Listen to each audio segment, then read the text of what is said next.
Hace poco me topé con este libro, El instinto científico, escrito por el físico chileno Andrés Gomberov, quien ya en una entrevista de hace varios años atrás afirmaba que no creía en Dios, que provenía de una familia judía que alguna vez creyó, pero que rápidamente se desencantó y que incluso cada vez más lo encuentra todo esto una locura.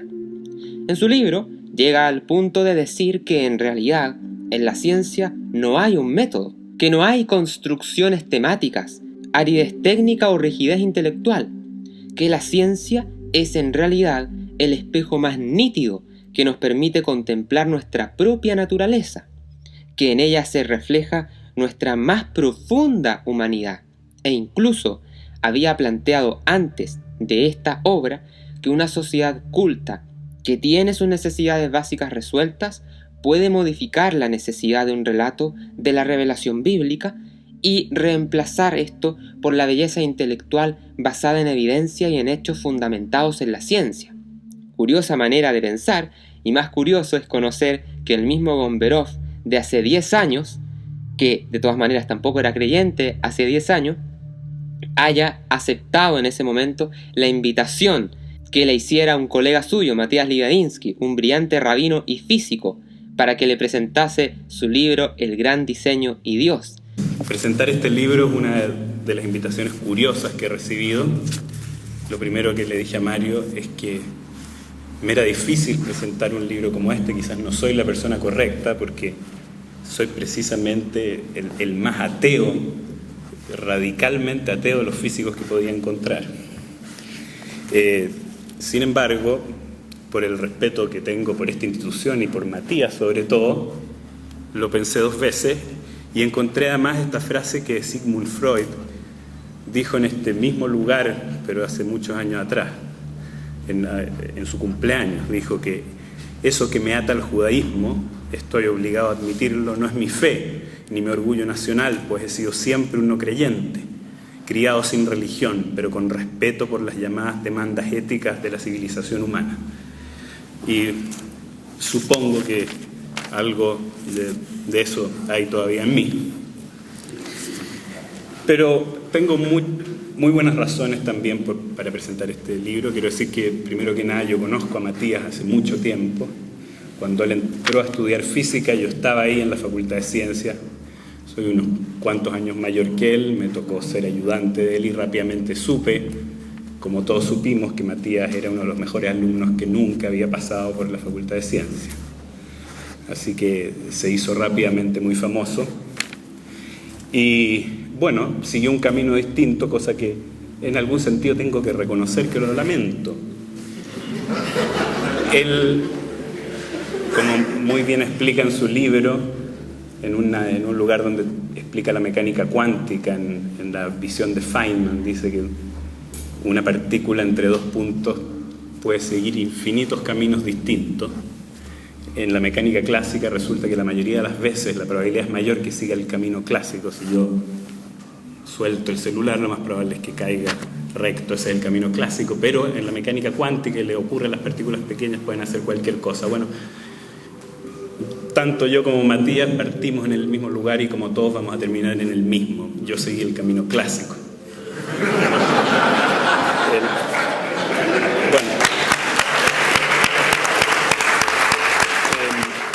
Es notable, y de hecho Gomberov, siendo ateo, mostró una deferencia, una tolerancia y un respeto bien interesante. ¿Seguirá tan tolerante como antes? No lo sé.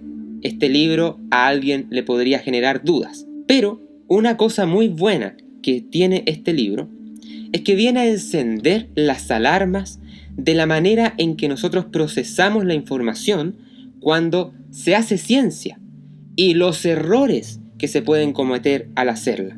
En ese sentido nos alerta de los disparates, como el de la Tierra plana o el del horóscopo, entre otros asuntos pseudocientíficos muy expandidos hoy en día, y que muchas veces se cae en este tipo de cosas por no comprender cómo funciona el mundo material, por no comprender adecuadamente los datos y las conclusiones que se pueden sacar a partir de determinados datos.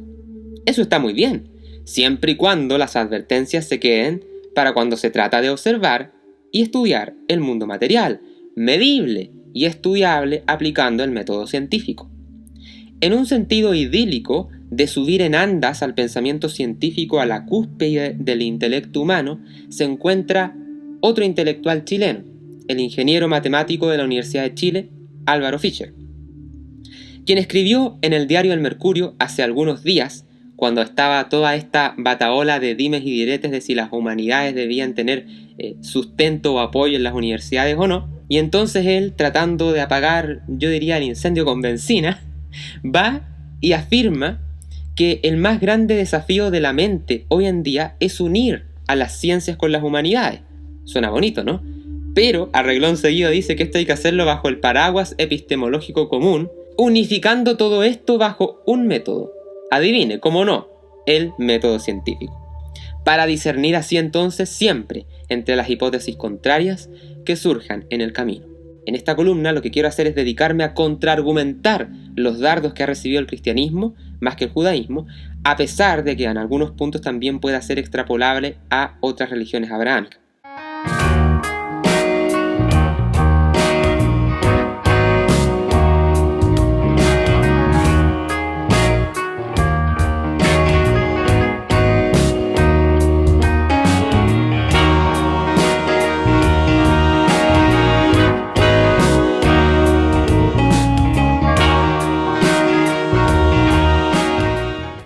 Hoy en día, la clase de objeciones que se suelen escuchar contra la religión cristiana es que el método científico ha probado la inexistencia de Dios, o que las enseñanzas cristianas han sido destruidas a través del método científico, o que la forma científica de pensar es la única válida y que al mismo tiempo es contraria a la fe, y que el cristianismo es un obstáculo para el progreso científico. Eliminemos todas y cada una de estas objeciones a partir de la sistematización hecha por el Thomistic Institute. 1.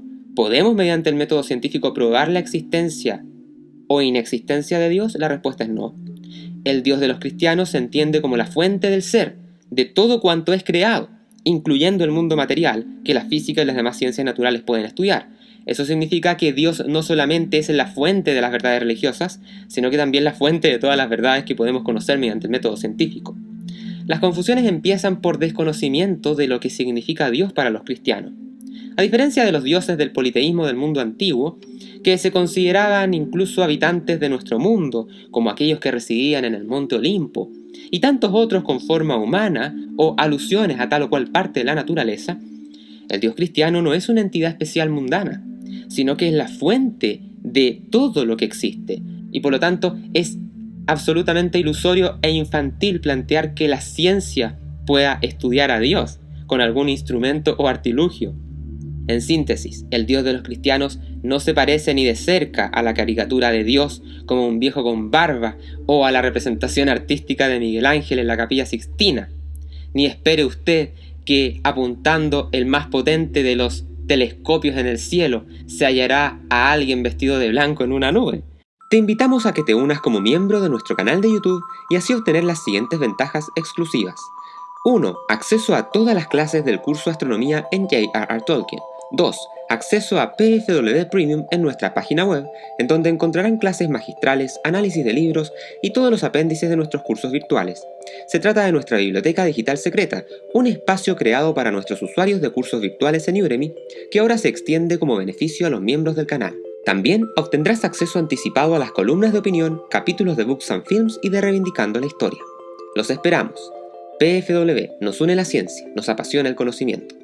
¿Puede la física y la cosmología astronómica probar la existencia de Dios? Esa es la pregunta que nos hacemos en Ciencia y Religión, Dios, Física y Astronomía, desde las implicancias filosóficas del Big Bang pasando por el estudio del ajuste fino, tanto a nivel del universo como del paso de la inercia a la vida, la termodinámica y otros argumentos asombrosos. En Ciencia y Religión nos sumergimos por este gran debate para tratar de responder a la pregunta de si por medio de la ciencia moderna es posible llegar a Dios. Adquiérelo desde cualquier parte del mundo a través de los enlaces ubicados en la descripción de este video. Y de regalo, llévate una versión digital de nuestra revista exclusiva Quasars en español, optimizada para tablet. Con motivo del 10º aniversario desde la publicación de la película y novela Interstellar, hemos decidido honrar a esta joya de la ciencia ficción moderna a través de un especial de 2 horas de clases exclusivas para miembros del canal y los estudiantes de los cursos Big Bang, Creación e Inmensidad, Arte, Astronomía e Historia, Filosofía del Contacto Extraterrestre e Historia y Filosofía de la Física Contemporánea. Encuentra más información en www.patagoniafreeworld.com y en los afiches explicativos de la zona de comunidad de nuestro canal de YouTube. El alma humana no puede ser tampoco estudiada por las neurociencias, toda vez que es algo que pertenece a la metafísica y en última instancia, materia teológica. El Big Bang es una teoría científica que refiere al comienzo del universo físico, no al acto creativo de Dios.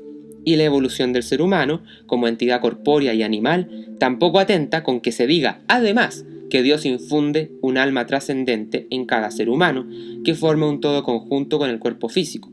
Que la forma científica de pensar es contraria a la fe, y que el cristianismo es un obstáculo para el progreso científico también es falso. Una breve mirada a la historia de la ciencia nos da cuenta que gran parte de los mayores científicos de la historia, contemporánea incluso, han sido creyentes. Y la forma científica de pensar el mundo material no puede contradecir a algo que pertenece a otro plano de la existencia que sobrepasa con creces lo que el estudio medible puede hacer. ¿Pueden las ciencias explicarlo todo? Para muchas personas del siglo XXI la razón es equivalente a la ciencia.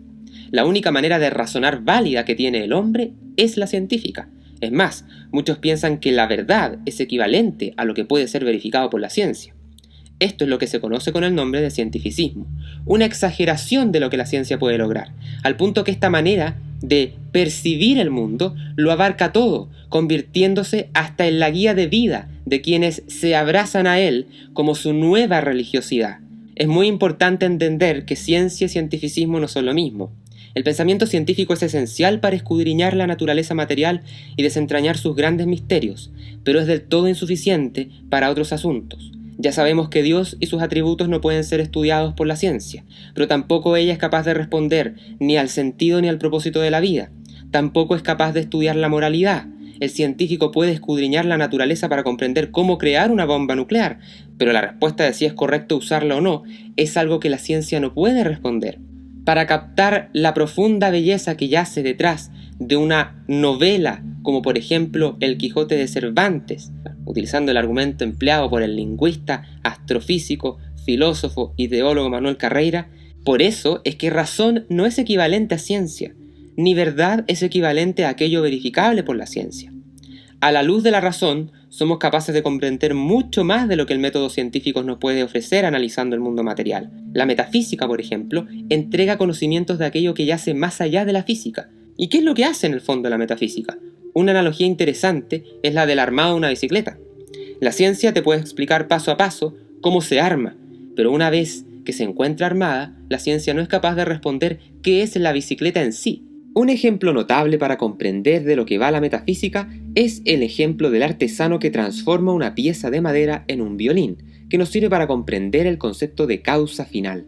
La madera por sí sola no está ordenada hacia la producción de música, pero en manos de un maestro artesano y de un músico experto puede hacer mucho más de lo que podría haber hecho por naturaleza. De hecho, desde la perspectiva de un fabricante de violines, el verdadero fin de un abeto es la interpretación magistral de una sinfonía de Beethoven, aunque este fin, para el árbol, no es algo que podría haberse descubierto mediante el método científico. Por medio de la filosofía, además, se puede incluso probar la existencia de Dios, a pesar de que de todos modos la naturaleza más profunda del mismo, su rostro, si se quiere decir en términos poéticos, permanece oculto, más allá del rango de nuestra razón, porque seguimos siendo criaturas con un intelecto limitado. No somos Dios, por mucho que ciertos científicos ateos reduccionistas depositen hoy en día su fe en el supuestamente ilimitado poder de la ciencia o del pensamiento científico para comprender el mundo. El método científico ha sido tremendamente útil para la humanidad. Ha permitido que lleguemos a la Luna, ha permitido la creación de satélites, la creación de colisionadores de partículas, enormes avances en medicina, los celulares, y todos los días se trabaja y se consiguen nuevos descubrimientos, pero tal y como lo mencionábamos en el capítulo de Reivindicando la Historia, al sumergirnos en la vida y el pensamiento de la profesora de Harvard y de Caltech, Karin Oberg, aparece la tentación de expandir el método científico más allá de sus fronteras y de aplicarlo como el único válido para obtener conocimiento en todas las áreas de la vida. De esta manera, pretenderían algunos emplearlo no solo para comprender las estrellas, las células o los átomos, sino que también la moral, la política o en última instancia el mundo sobrenatural. Debemos resistir esa tentación, porque tuerce la verdadera naturaleza del método científico. Algunos de sus colegas llegan incluso al fanatismo reduccionista de decir que la biología es solo química aplicada, que la química es solo física aplicada y que en último término todo es en realidad física. El método científico, por otro lado, funciona muy bien para observar el mundo material, porque primero partimos observando un determinado fenómeno, como un sol que brilla, por ejemplo. Entonces nos hacemos preguntas sobre eso. ¿Por qué brilla? Emerge la curiosidad, si se quiere, en palabras del no creyente Gomberov, gracias a nuestro natural instinto científico. De ahí debemos ser capaces de plantear una hipótesis que explique ese brillo del sol, que nos permita hacer una predicción material del fenómeno y posteriormente realizamos un experimento para corroborar las hipótesis. La observación es un punto central para corroborar las cosas y por eso mismo esta manera de pensar científica tiene sus limitantes, toda vez que el método se apoya en la medida. Se apoya además en la repetición para corroborar las cosas. Si algo no puede ser medido o repetible experimentalmente, entonces no podemos aplicar el método, porque no habría forma de corroborar una hipótesis mediante esa experimentación adecuada, ni tampoco seríamos capaces de plantear una experimentación matematizable de la realidad. No olvidemos que las matemáticas están en el corazón de la ciencia moderna.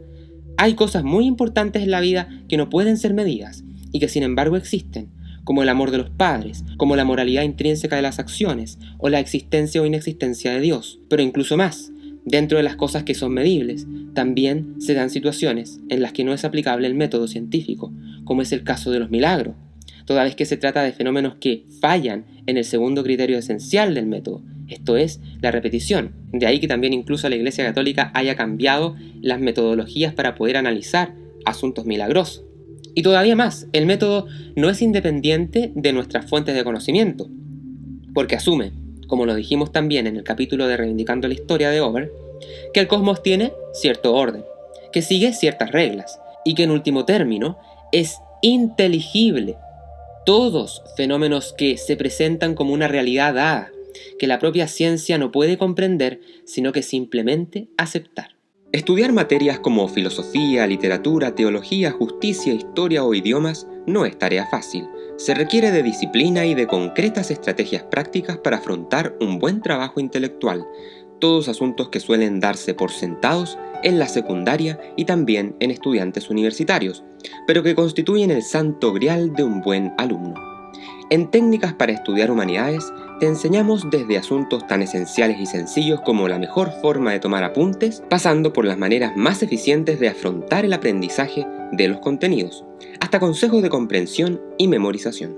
Descubre este curso breve y práctico de PFW en el link ubicado en la descripción de este video.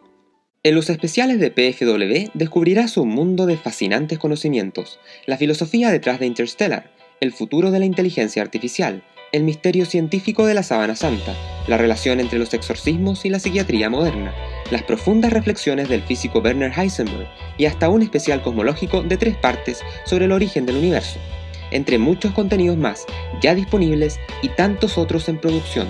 Accede a todos nuestros especiales haciéndote miembro de este canal por tan solo $3 mensuales aproximadamente y sumérgete en los contenidos exclusivos de Patagonia Free Web. PFW. Nos une la ciencia, nos apasiona el conocimiento.